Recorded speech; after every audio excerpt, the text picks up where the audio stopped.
Hello అండి, welcome to SS collections. ఈరోజు కలెక్షన్స్లో వచ్చేసి డిప్ అనేది ఓపెన్ చేస్తున్నామండి. గివ్ అవే అంటూ 5 days నుంచి మీరు చాలా కష్టపడుతున్నారు. మీరు ప్రతి ఒక్కరు కూడా మా ఛానల్ ఇంప్రూవ్మెంట్ కోసం కష్టపడుతున్నారని అందులో ప్రతి ఒక్కరి పేర్లు కూడా నేను రాసి వేశాను. దీంట్లో ఒక 3 members మాత్రం సెలెక్ట్ చేస్తున్నాను. మిగతా వాళ్ళు కూడా ఎవరు ఏం ఫీల్ అవ్వద్దండి, ఎందుకంటే ఎవరు వచ్చినా కూడా ప్రతి ఒక్కరికి కంగ్రాచులేషన్స్ అనేది చెప్పాలి. ఎందుకంటే ఎంకరేజ్మెంట్ అనేది చాలా ముఖ్యమండి.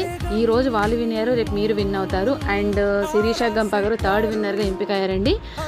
అలాగే వచ్చేసి లక్ష్మీ వేముల గారు 1st విన్నర్గా ఎంపికయ్యారు. అలాగే నెక్స్ట్ మేడం వచ్చేసి భవ్య వసు గారు 2nd విన్నర్గా ఎంపికయ్యారండి. వీళ్ళకు నేను ఇవ్వబోతున్నటువంటి ప్రజెంటేషన్ వచ్చేసి 1st విన్నర్కి మంచి పట్టు చీర అనేది మేము ప్రజెంట్ చేశామండి. అండ్ 3rd విన్నర్కి ఆల్రెడీ చెప్పాను, నేను హ్యాండ్ బ్యాగ్ అని చెప్పాను. అండ్ 2nd విన్నర్కి వచ్చేసి కిచెన్ సెట్ అనేది మేము చేస్తున్నాము, కిచెన్ సెట్ అనౌన్స్ చేసామని చెప్పామండి. వీళ్ళందరూ కూడా మన ఛానల్ ఇంప్రూవ్మెంట్ కోసం చాలా కష్టపడ్డారండి. అలాగే కాకుండా మిగతా వాళ్ళందరూ కూడా చాలా థ్యాంక్స్ అండి. ఇంకెందుకు ఆలస్యం, నెక్స్ట్ గివ్ అవే కోసం ఎదురు చూడండి. Thank you.